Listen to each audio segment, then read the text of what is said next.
E eu vou usar o Zoom, tá? Eu acho que o Zoom, comparado com o Meet ele tem uma qualidade pior de transmissão, ele tem uma qualidade pior de áudio e imagem. Então, assim, eu acho que o Zoom fica ótimo. Eu tenho também o Meet, mas eu acho que o Zoom ele é melhor nesse sentido, tá? Uma das questões que eu quis assim passar para vocês, tá, naquele primeiro vídeo, foi como que as coisas funcionarão, né? Então, as nossas aulas serão aí nesse ambiente. Vamos conversar aí, vocês, na verdade, conversem entre si para ver se marca 19 horas ou 19h15 na segunda. E eu acho que na terça as nossas aulas trocam, né? A gente vai para o segundo horário. Então, acho que na terça um bom horário seria 20h30, porque e também vai depender do professor do primeiro horário. Não sei se é o professor Eduardo, que vocês pegam na terça, mas aí teria que ver com o professor para vocês também terem uma margem de um intervalinho aí, um intervalo em casa, tomar uma água aí em casa, de pelo menos uns 20 minutos, o Alisson entrando aí. Boa noite.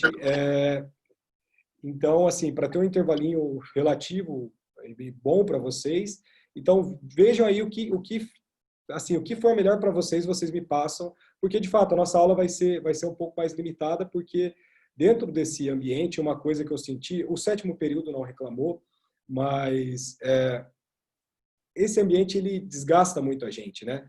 Tanto o aluno quanto o professor. Então, a intenção nesse semestre é fazer uma aula mais tranquila. É uma matéria que vocês vão verificar que é uma matéria bem gostosa, é uma matéria que na prática é uma matéria muito interessante. Então, assim, eu não quero fazer uma aula pesada. A gente vai ver também que os critérios de avaliação também mudaram um pouco. Então, a gente está tentando fazer com que este ambiente seja um ambiente saudável para todo mundo, tá? Porque, como eu conversei com a Janaína no comecinho da aula, a gente não tem, infelizmente, uma perspectiva de retorno, né? Por óbvio que a gente queria estar em sala de aula, todo mundo, acho, né? Ninguém aguenta mais ficar em casa, ficar nesse isolamento, mas dentro dessas possibilidades, e ainda bem que a gente tem essas possibilidades, a gente vai adotar essa aula remota, essa aula por Zoom, tá? Então, as aulas serão segunda-feira no primeiro horário e, salvo melhor juízo, terça no segundo horário. Dentro desse tempo aí de 50 minutos de aula, uma média, tá? Às vezes eu posso passar um pouquinho, não vou tentar passar um pouquinho, tá? Mas a gente vai ter essa média de 50 minutos de aula. E o que eu sugiro para vocês, eu estou também fazendo o estágio de pós-graduação na UEL, o que eles têm feito lá? É uma hora de aula e os outros 40 minutos, que seriam ali aula também, né? Dentro de sala normal, esses 40 minutos, na verdade, eles passaram a ser 40 minutos de estudos, ou seja, vocês dentro da casa de vocês, por óbvio, não precisa assim, agora acabou a aula, eu vou estudar, mas tentem, dentro dessa redução, né, que a gente busca transformar uma coisa saudável, estudar aí uma doutrina. Eu indiquei dentro daquele meu vídeo que eu gravei na terça-feira passada, algumas sugestões doutrinárias, tá? A gente tem os clássicos, né, sempre, Silvio de Salvenosa, Maria Helena Diniz, enfim, o Arnoldo Valde. Eu, para sucessões, vocês sabem bem disso, eu amo a Maria Berenice Dias, eu acho que para a parte das famílias e para a parte das sucessões, ela é a autora, a melhor doutrinadora que existe hoje aqui no nosso Brasil, e também ela tem uma repercussão mundial, ela é reconhecida mundialmente, então a professora Maria Berenice Dias é uma literatura que eu indico muito, tá? E dentro das possibilidades também da graduação, né? Eu acho, e eu já falei isso para vocês, eu reitero aqui, que se vocês tiverem um manual completo de direito civil, mas um manual bom, e aqui eu deixo como sugestão o Flávio Tartucci ou o Nelson Rosenwald, um bom manual vocês conseguirão aí também acompanhar muito bem as matérias, né? Vocês, na verdade, estão na última matéria de direito civil, mas para quem for para a carreira pública ou para quem for para a carreira privada, vocês vão verificar aí que uma boa literatura, será sim o diferencial para cada um de vocês. Tanto é que para quem for para concurso, por óbvio, a planilha de estudos que vocês passarão, obrigatoriamente vai ter lá uma doutrina para vocês lerem de manual. Então, vocês podem começar a fazer isso desde sempre, tá? Então, fica a dica aí também. E do manual eu indico o Flávio Tartucci também, tá? Professor, Claro. Deixa eu só falar uma coisa. O link que você mandou, eu só consegui entrar porque eu pedi a Di para reenviar para mim. Opa! E o meu não foi. Eu estou achando o coro meio baixo. Será que os outros alunos não estão com problema? Deixa eu mandar aqui novamente. Obrigado por alertar, tá? Beleza.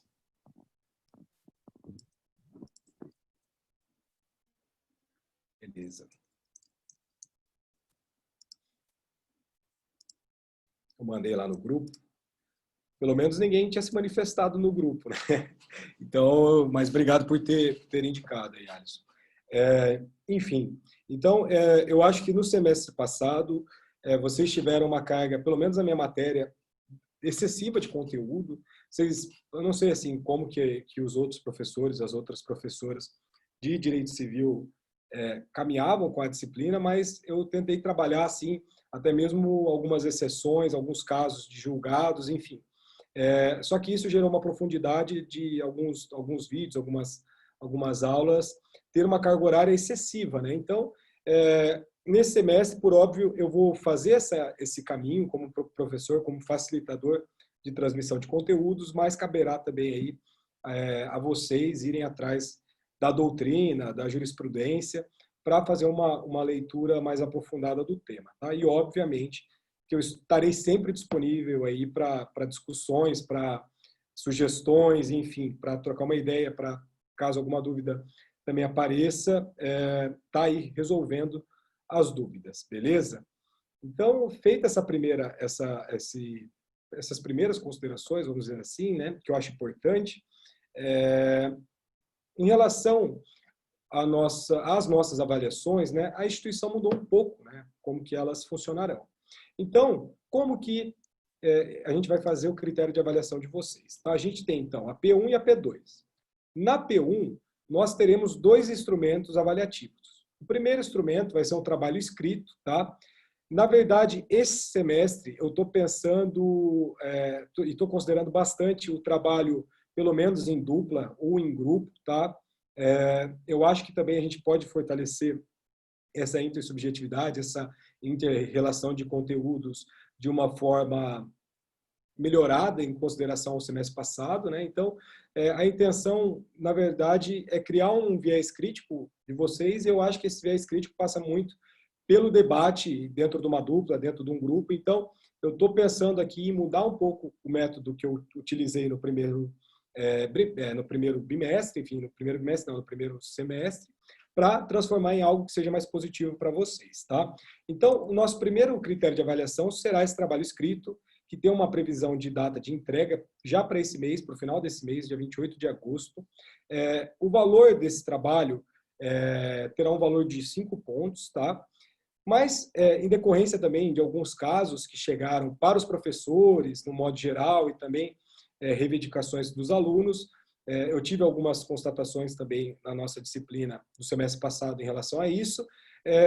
A gente concede um prazo um pouco mais estendido. Então, os alunos, eles têm o prazo até o dia 28 para entregar, valendo 5 pontos, e caso dê algum problema, enfim, na entrega, esses alunos eles poderão realizar a entrega desse trabalho até o dia 4 de setembro. Só que aí, ao invés de ter o peso 5, a gente transforma o peso 5 para o peso 3,5, para também ter um critério de, pelo menos, um pouquinho de justiça com os demais, tá?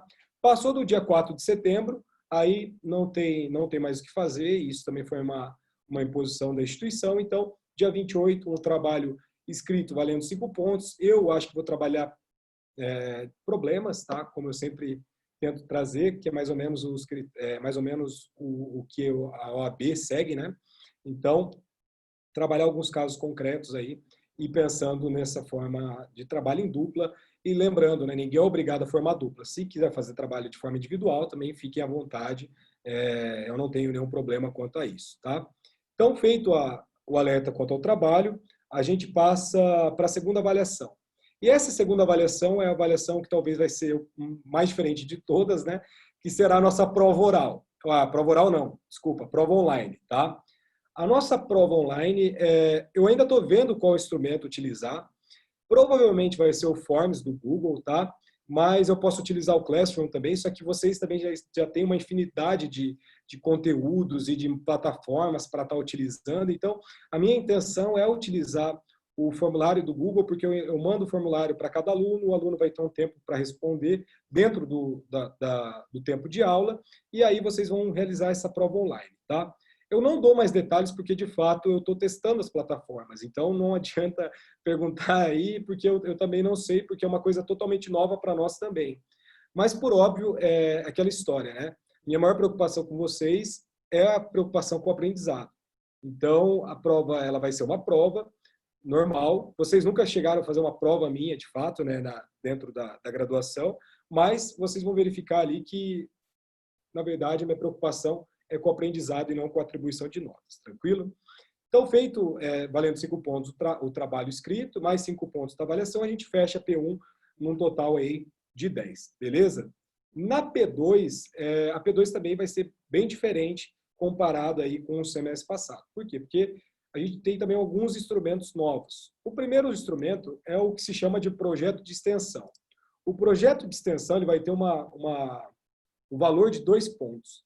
Eu queria entrar um pouco mais acerca do projeto de extensão, mas o professor, o nosso coordenador, o Bruno, ele vai conversar com vocês contra esse projeto de extensão, mas é uma preocupação que a instituição tem referente com a carga horária de eventos externos, enfim.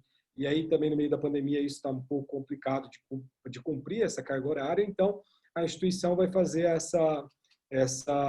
vai se utilizar dessa ferramenta para aí vocês utilizarem, cumprirem a carga horária e, além disso, vocês conseguirem atribuir os 2 pontos na nossa P2, tranquilo?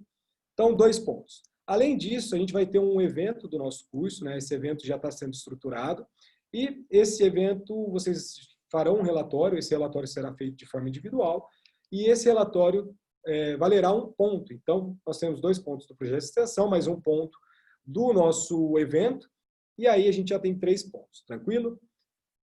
4 pontos serão englobados num seminário, tá? O nosso seminário ele já tem data, eu provavelmente vou utilizar 3 aulas nossas, tá?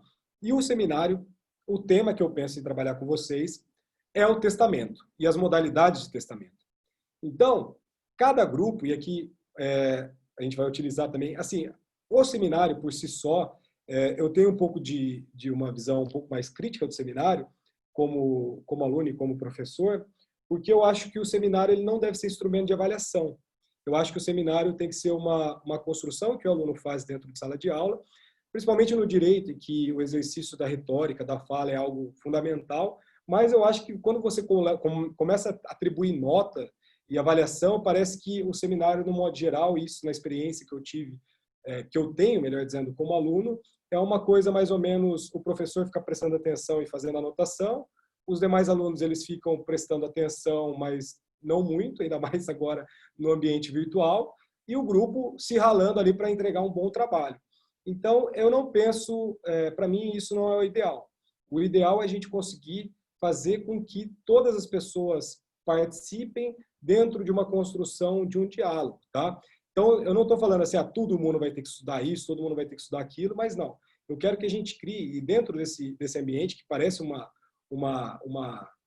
roda de conversa, né? Parece algo muito mais democrático até mesmo que a sala de aula, porque está todo mundo no mesmo quadradinho, o quadrado tem o mesmo tamanho, então isso acaba sendo até aparentemente um pouco mais democrático. Então, a minha intenção é que, de fato, esse seminário, né, essa atribuição da nota 4, seja algo muito proveitoso para vocês, tá? E creio que se a gente conseguir construir uma coisa interessante, eu tenho certeza aí que será muito proveitoso aí para todo mundo, tá? Então, a gente vai ter atribuição de notas também por uma recomendação da instituição. Esse seminário terá atribuição de 4 pontos, mas é o que eu falei para vocês, né? Não sei se é a ferramenta mais acertada, mas a gente vai tentar construir aqui uma coisa que seja muito boa para todo mundo, beleza? Então, 4 pontos, 2 pontos do projeto de extensão e 1 ponto ali do nosso relatório do evento do curso de Direito. E aí, ficaram faltando 3 pontos. E esses 3 pontos, também a gente vai realizar uma outra prova online, tá? Então, nós teremos 2 provas online. Eu já tenho as datas dessas provas, tá? A nossa prova online do primeiro bimestre será no dia 22 de setembro e a nossa prova online do segundo bimestre será no dia 24 de novembro. Os seminários, como eu falei para vocês, a intenção é utilizar 3 aulas, então será ali no dia 20, 26 e 27 de setembro, e aí a gente consegue construir aí as nossos 2 bimestres, né? Então, assim, novamente, eu queria muito, eu imagino que todos também imaginavam, né, que talvez nesse retorno nós pudéssemos estar em sala de aula, mas infelizmente a gente não conseguiu, né, isso, mas eu tenho certeza aí que esforços não faltarão de todos para que a gente consiga construir uma boa matéria, e lembrando que é a última disciplina de Direito Civil de vocês, né? E então espero que seja bem proveitoso esse semestre.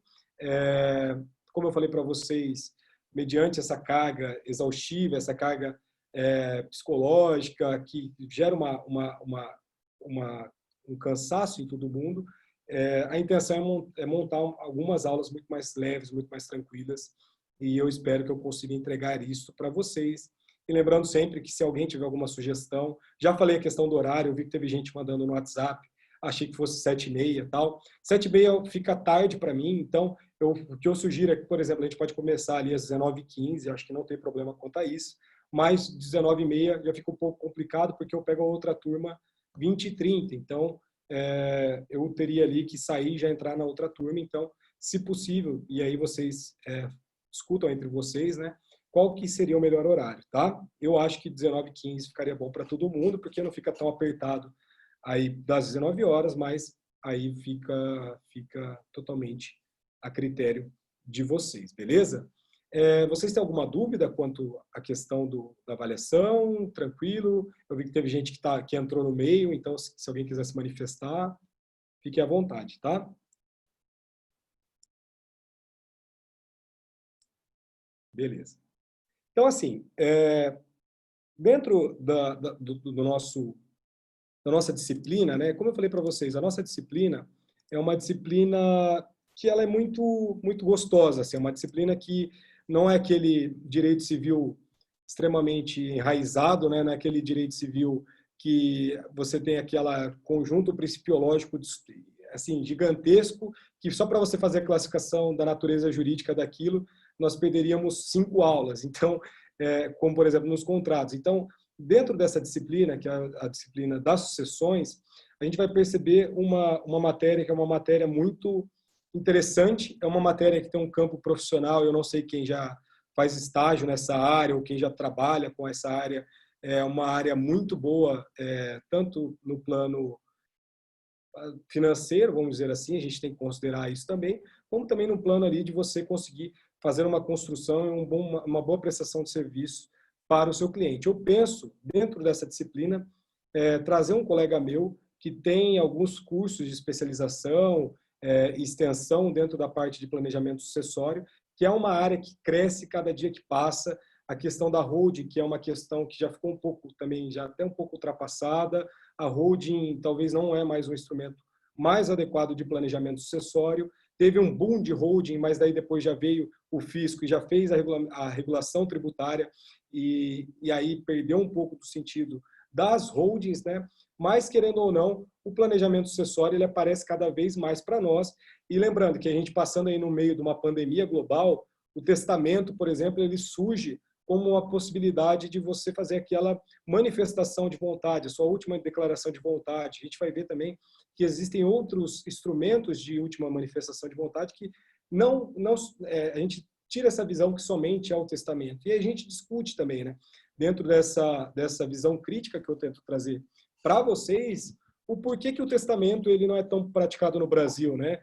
O porquê que será que esse testamento, diferentemente dos Estados Unidos, que a gente constata lá em inúmeros filmes em que as partes procuram um advogado para fazer o testamento, e aí faz aquela reunião interessante que vai toda a família. Eu achei um filme recentemente, mas agora eu não vou lembrar o nome do filme, hein? Mas acho que deixa eu tentar achar aqui rapidinho, mas é um filme, depois eu mando lá no grupo, é mais fácil. que é um filme que traz essa relação do testamento. Eu assisti na Amazon Prime, então, se alguém tiver alguma ideia de qual filme seja, é um filme que traz essa ideia de um escritor que tinha um grande acervo patrimonial, e dentro desse acervo patrimonial, ele destina isso através de um testamento ali, e ali que está o enredo, tá a história do filme, né? A história do filme ele mostra, ele constrói todo ali o enredo, toda a trama dentro dessa questão de como é feita essa transmissão. E é um filme muito bom, que é um filme que ao mesmo tempo ele é engraçado, é um filme bem interessante. Então é um filme que fica a sugestão, depois eu passo o nome para vocês, mas lá demonstra, e aí eu não quero dar spoiler, mas eu estou utilizando como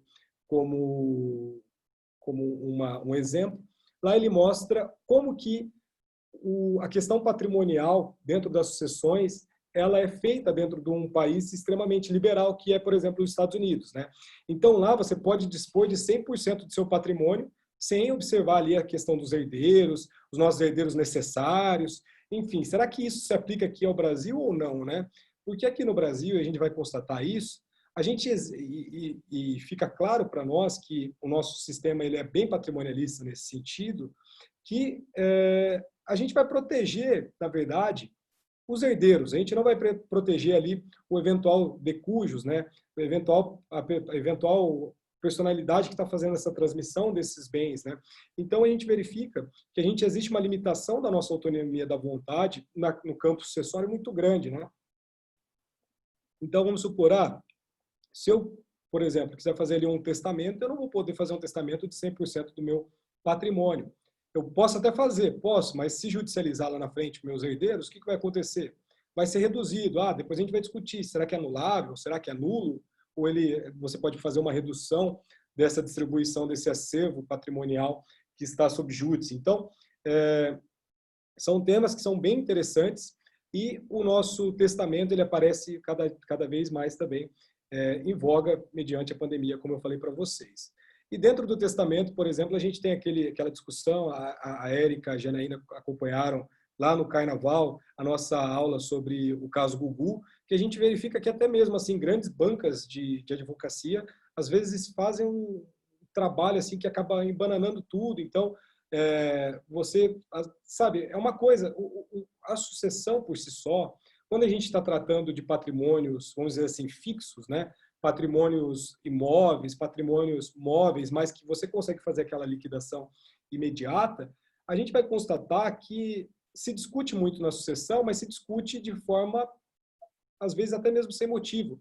Porque quando você pega o acervo patrimonial, analisa o acervo patrimonial e faz a distribuição dos respectivos do que é devido para cada um dos herdeiros, a gente vai constatar que, na verdade, não é para ter tanta discussão. É igual quando eu falei para vocês, quando a gente tratou ali a questão da relação patrimonial do divórcio, da união estável.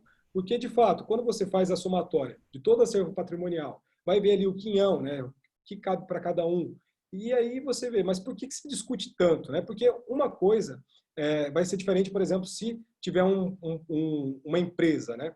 Uma empresa, por exemplo, é muito interessante quando você é contratado, entrar com esse processo o mais rápido possível, ou você procurar o cartório mais rápido possível para fazer ali o termo de inventariante. Por quê? Porque você, munida do termo de inventariante, você consegue ali fazer a administração, obviamente com a prestação de contas, etc., dessa empresa, mas a tomada de decisão, ela vai passar, obviamente, por um corpo, por uma diretoria, mas você vai ter um poder de administração muito maior do que os demais herdeiros, tá? E óbvio que aí o contrato social tem um peso muito grande, então aqui que nascem dentro de todos os aspectos, né? Mas aqui nasce muita importância do porquê o contrato social, um estatuto de uma empresa, de uma PJ, enfim, ela necessariamente tem que passar na mão de um advogado, porque, via de regra, os modelos de contrato social, vira e mexe, eles não fazem ali uma imaginação de como é feita uma dissolução parcial de uma sociedade, uma eventual morte de algum sócio, como que vai funcionar a substituição perante os herdeiros desse sócio, eles entram na empresa, eles não entram na empresa, tem contrato social que fala que entra, mas depois tem que ser aprovado pelo conselho. Então, assim, dentro do nosso direito sucessório, a gente vai começar a constatar uma prática de que a gente vai mexer com vários ramos do nosso direito. A gente vai falar um pouco às vezes, de como vai funcionar ali a questão trabalhista. Eu falei no nosso vídeo ali a questão do FGTS, a questão do PIS, se existe uma partilha disso, se não existe, se isso entra no inventário, se não entra. A gente vai estudar tudo isso de uma forma mais aprofundada, mas naquele primeiro vídeo, eu não sei se todos tiveram a oportunidade de assisti-lo, mas a gente constata ali algumas questões já interessantes, né? E outra coisa que eu vou tentar trabalhar com vocês é, por exemplo, o que a gente chama de herança digital, né? Que é algo totalmente novo, é algo que, se alguém quiser trabalhar isso dentro de um TC, ou até mesmo algum artigo, alguma coisa nesse sentido, para publicação, ele coloca a integral disposição, como que funciona, por exemplo, se um digital influencer, se uma digital influencer morre, como que fica aquela conta do Instagram que tem milhares, milhões de seguidores, como que funciona tudo isso? Então, são novos desafios que aparecem para o nosso direito civil. O nosso direito civil, ele nunca é estático, né? Sempre novas jurisprudências são montadas, são discutidas, são construídas. Na parte das sucessões, via de regra, esse processo ele não tramita em segredo de justiça, salvo, óbvio, se existir ali um menor, né?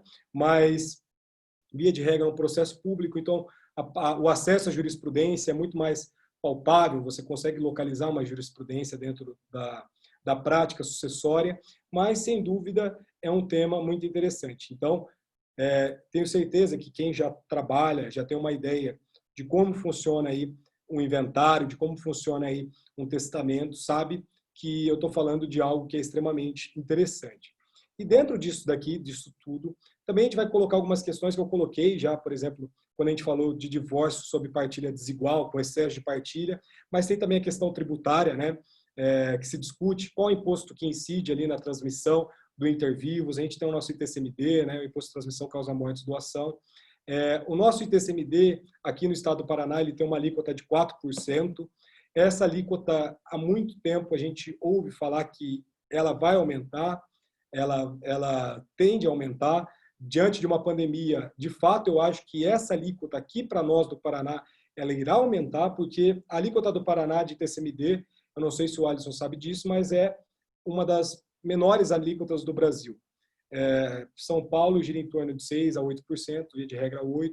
Rio de Janeiro a gente tem o teto até de 12%, e aqui no Paraná se discute dobrar essa alíquota, né? Então, a gente não está discutindo passar de 4 para 6, mas sim de 4 para 8. Então, eu converso com alguns colegas que trabalham nos cartórios, aí, nos tabelionatos, e eles falam, né? A tendência é aumentar e é aumentar para dobrar. Então, a gente começa a chegar no escritório, vem o nosso cliente para fazer o inventário, e esse cliente ele é um meeiro ou é uma meeira, ou seja, ele já tem aquele 50% reservado a ele. E a gente propõe para ele, né? Por que você já não faz também uma doação com uma reserva de usufruto? Já trabalha dentro dessa possibilidade do ITCMD de 4%, faz tudo numa escritura pública só. Então, assim, a gente tem que enxergar as possibilidades e o melhor planejamento que você pode fazer para esse seu cliente. Então, vocês vão trabalhar aqui, obviamente eu trago um pouco da experiência que eu tenho com a advocacia nessa parte. Não quero também ficar falando só de advocacia, eu acho que tem muita gente que nem pensa em advogar, então eu vou trabalhar, claro, com alguns exemplos, mas eu também quero trazer ali discussões jurisprudenciais interessantes, como a gente trabalhou um pouco no semestre passado, tá? Então, dentro dessa questão, da sucessão propriamente dita, eu falei ali, dentro da nossa primeira aula, uma tentativa de conceituação do que seria o nosso direito sucessório, né? Porque, de fato, o nosso direito sucessório, ele é o nosso último livro do nosso direito civil, do nosso Código Civil, melhor dizendo, e ele tem uma estruturação muito lógica, né? Porque a sucessão, a gente vai verificar que ela vai se dar ali no mortis causa, né? Via de regra aqui para o nosso direito civil. Então, o nosso último ato, salvo as disposições transitórias ali no nosso final do nosso código, a gente tem a nossa sucessão, que é a nossa morte. Então, faz muito sentido a organização estrutural do nosso código, e ele faz assim, desde o código de 16, influenciado também pelo código francês, pelo código alemão, código português, italiano também, eles são assim. Então, o nosso código ele busca essa harmonização lógica dentro das nossas relações interpessoais e civis, tá? E dentro dessa nossa sociedade, que possui uma base capitalista, né, o nosso direito sucessório ele vai surgir como um reconhecimento natural da nossa própria propriedade privada, né? Então, a gente tem uma proteção da nossa propriedade privada.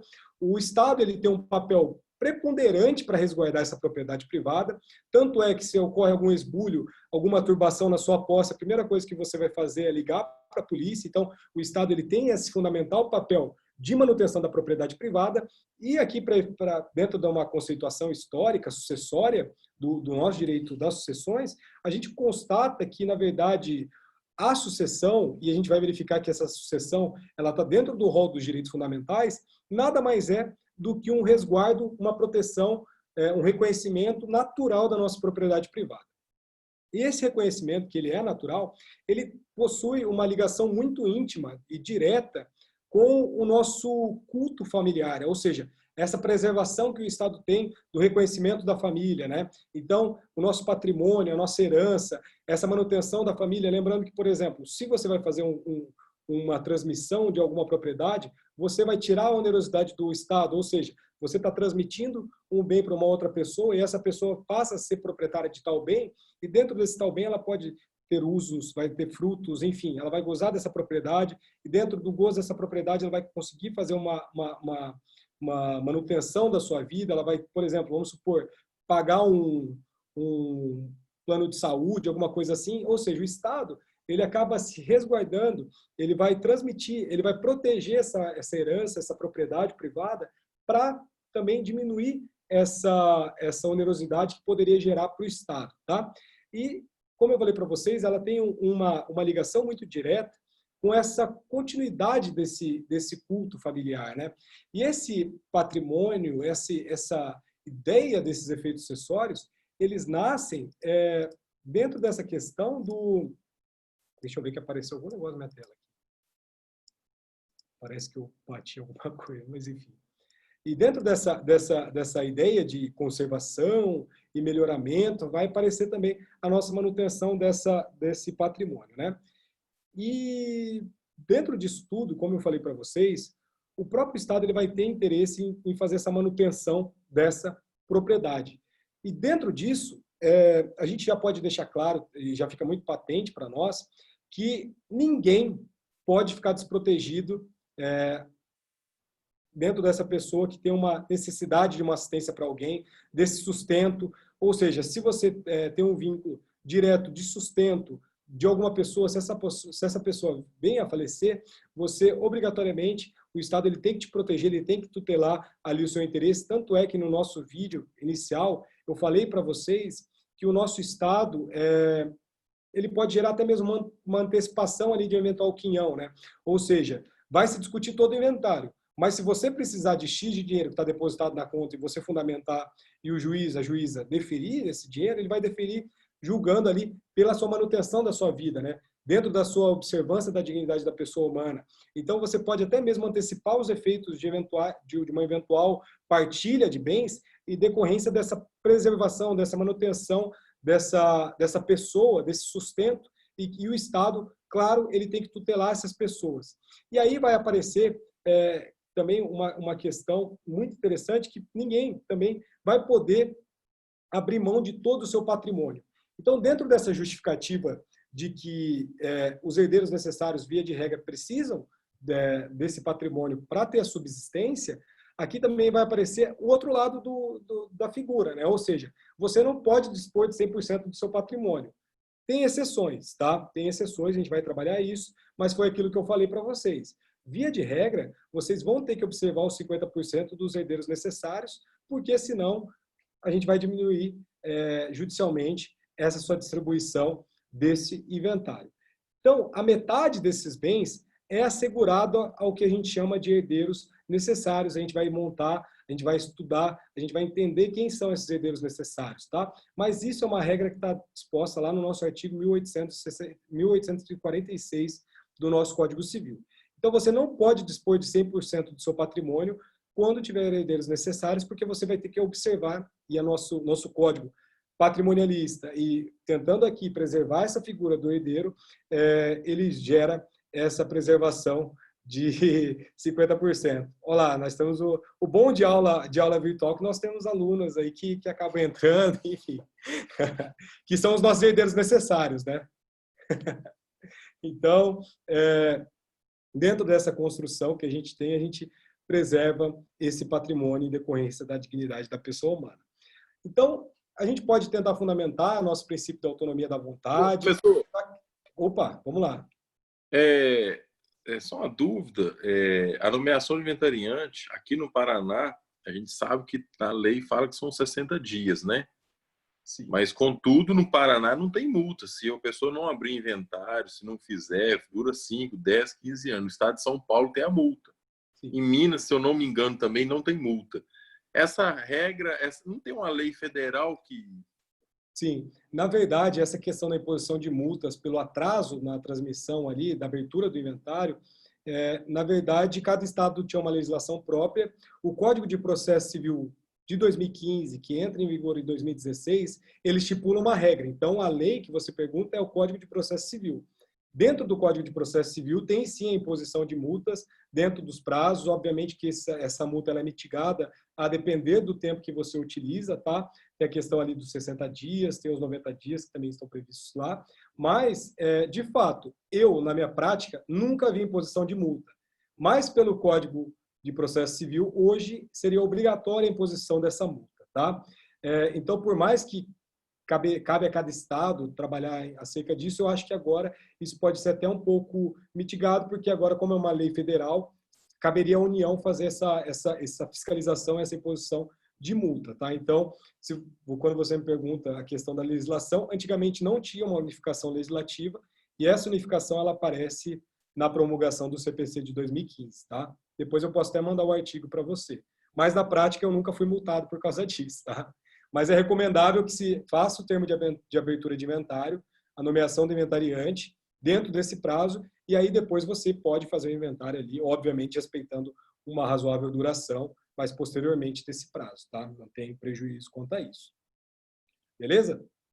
Então, dentro dessa questão, a gente vai verificar que o nosso Código Civil de 1916, ele também traz a questão da sucessão lá no último capítulo, tá? E a gente reproduz isso novamente no Código Civil de 2002. E na tentativa de se conceituar o que seria esse direitos sucessórios, né, os direitos sucessórios, né, sempre no plural, a gente parte para uma interpretação, para uma análise semântica da própria palavra, né, que é suceder. O que seria suceder, né, no modo geral? E suceder, via de regra, é você tomar o lugar de alguma coisa, né? Você tomar o lugar de outra pessoa que já ocupava esse lugar anteriormente.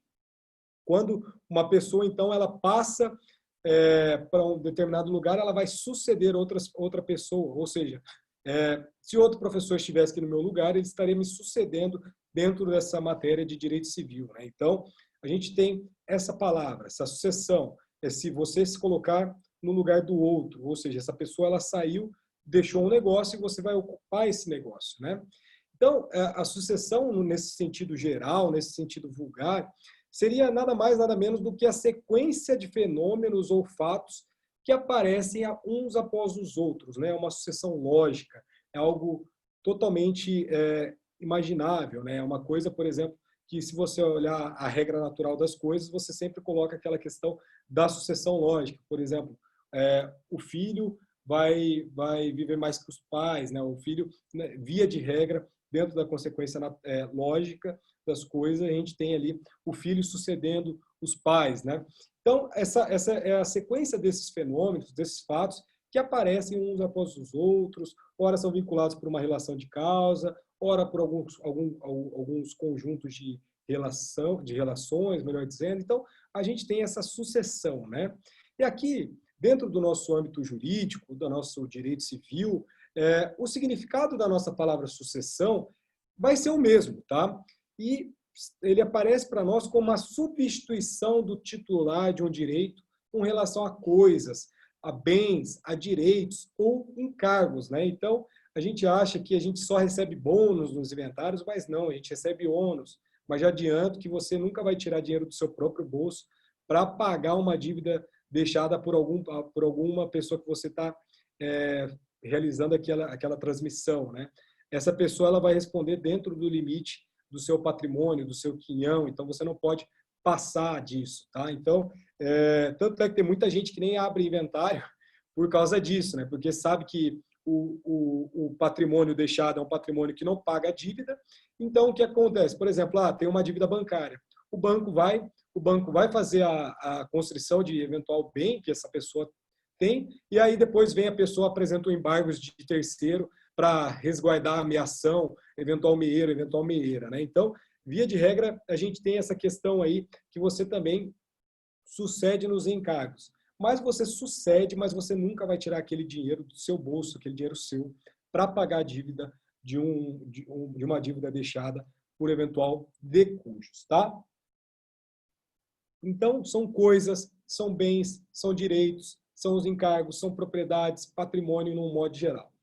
E aqui é interessante que somente no nosso direito sucessório que a palavra herança cabe, né? Por quê? Porque a palavra herança, na verdade, ela não vai se confundir com sucessão. O nosso ato de suceder, ele é diferente, por quê? Porque ele pode ocorrer, por exemplo, na sucessão inter vivos, né? A sucessão, na verdade, é um efeito jurídico, mas corretamente uma aquisição mortis causa, né? Nossa herança aqui vai ser uma sucessão mortis causa, ou seja, determinada pessoa vem a falecer e aí os herdeiros aparecem para fazer essa sucessão, entrar dentro ali desse patrimônio, desses bens deixados por essa pessoa. Mas existe sucessão inter vivos, né? Então, por isso que a herança é um termo muito correto, é uma palavra muito correta quando a gente estiver tratando aqui da mortis causa, tá? Então, a gente tem uma possível confusão semântica na interpretação da palavra sucessão, mas aqui eu já deixo claro para vocês que a palavra herança é diferente da sucessão, tá? E quando ocorre a morte, tem que ficar muito claro isso para vocês também, não só o patrimônio, mas também, como eu falei para vocês, direitos e obrigações do falecido transmitem para outra. Então, o que eu estou querendo dizer aqui? Vamos imaginar, a pessoa tem lá um contrato de gaveta, tem um contrato de compra e venda, mas esse contrato de compra e venda não tem aquela escritura, não tem aquele registro, não tem aquela formalidade completa. Você inventaria direitos, né? Então, você pode inventariar direitos nesse sentido, você pode inventariar direitos aquisitivos de uma eventual uso capião. Então, existe essa transmissão não só desse patrimônio, né? Desse acervo patrimonial, desses bens, mas também de direitos, de obrigações, enfim. Você tem essa transmissão do todo, tá?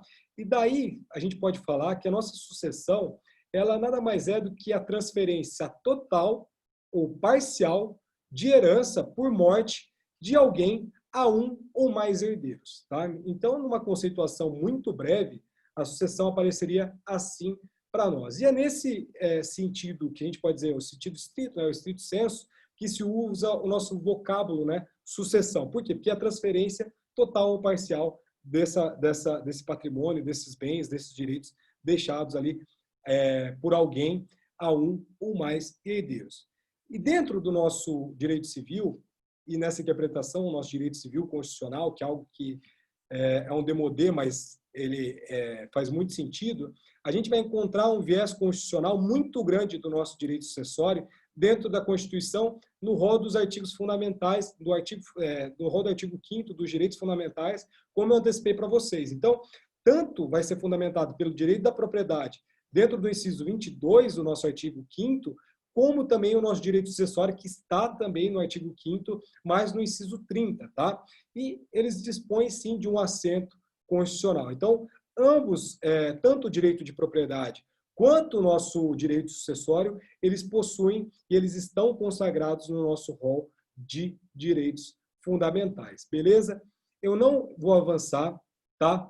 Na aula de amanhã, eu vou trabalhar parentesco, e aqui eu fico com muita vontade, porque eu já trabalhei parentesco com vocês no semestre passado, então amanhã eu vou fazer uma prova aqui, para ver se vocês aprenderam ou não. Estou brincando, mas a gente vai discutir aqui a questão do parentesco consanguíneo, por afinidade, enfim. Então, amanhã a gente vai repassar todas essas questões, vínculo biológico, vínculo socioafetivo, vínculo natural, enfim, a gente vai passar por tudo isso, porque se no nosso direito das famílias a gente já vê uma diferenciação nisso tudo, aqui no direito sucessório isso vai ficar muito evidente, tá?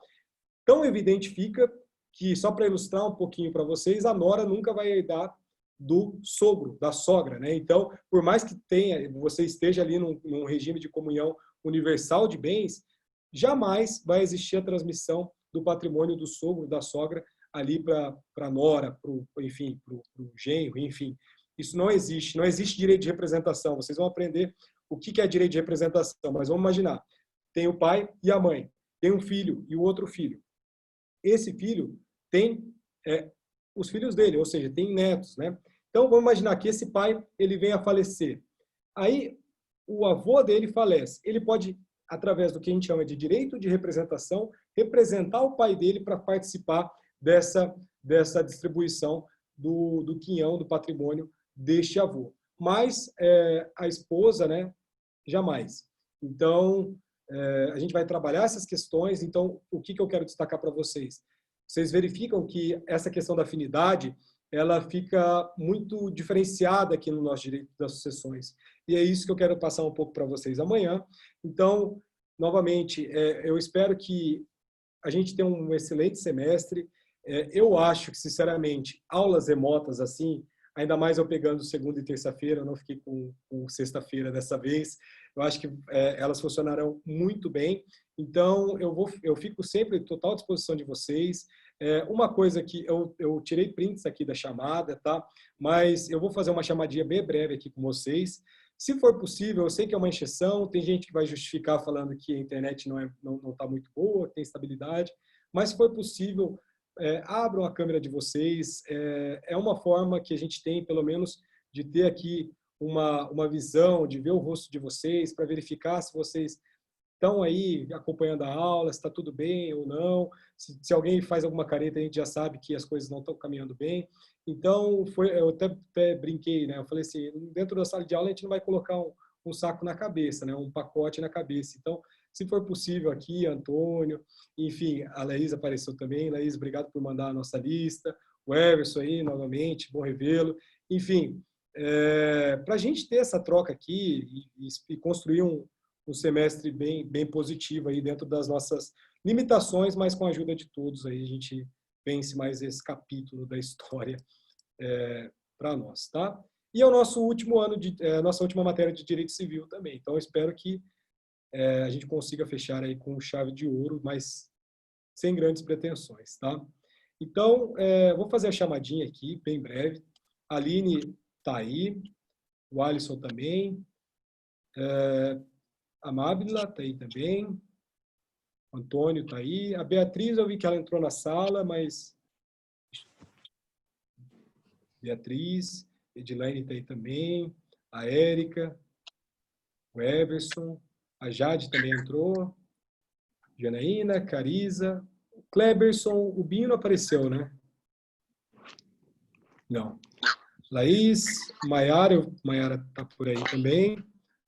Mauro também não, né? Acho que não. Mauro e Pedro está aí também. Então, beleza. Então, eu espero que tenha sido bom aí para vocês. Todas as aulas eu vou gravar, vou subir no YouTube, vou disponibilizar lá para vocês na plataforma EAD.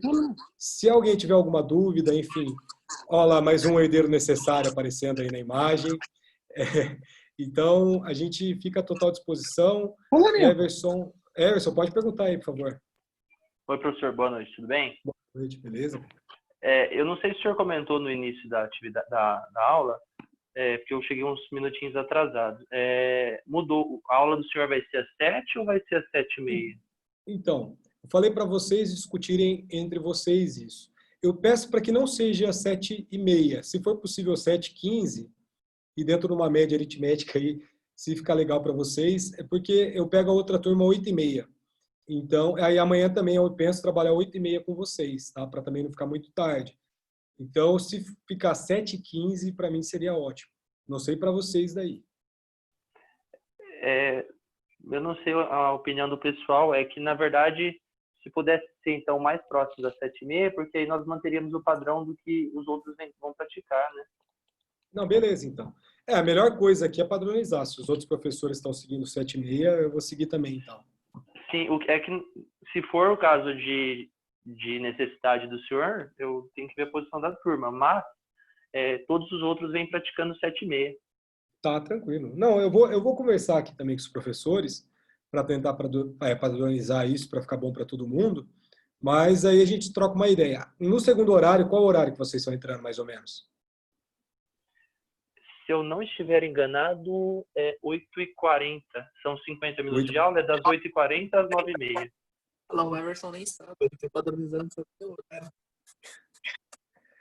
É que se você abrir um pouquinho o olho, Pedro Henrique, tem uma recomendação no grupo da sala, tá? Mas aí é com vocês. O que vocês falarem aí e decidirem, tá bom. Só vou ver então, porque se for 8h40, aí a segundo horário fica melhor também, que daí dá para fazer 7h30. Mas a gente vai trocando uma ideia, tá? Então, galera, muito obrigado todos e todas aí. Muito bom revê-los e espero aí que eu consiga contribuir mais um pouquinho aí com vocês esse semestre, tá? Se alguém tiver mais alguma dúvida, fique à vontade aí para tirá-la.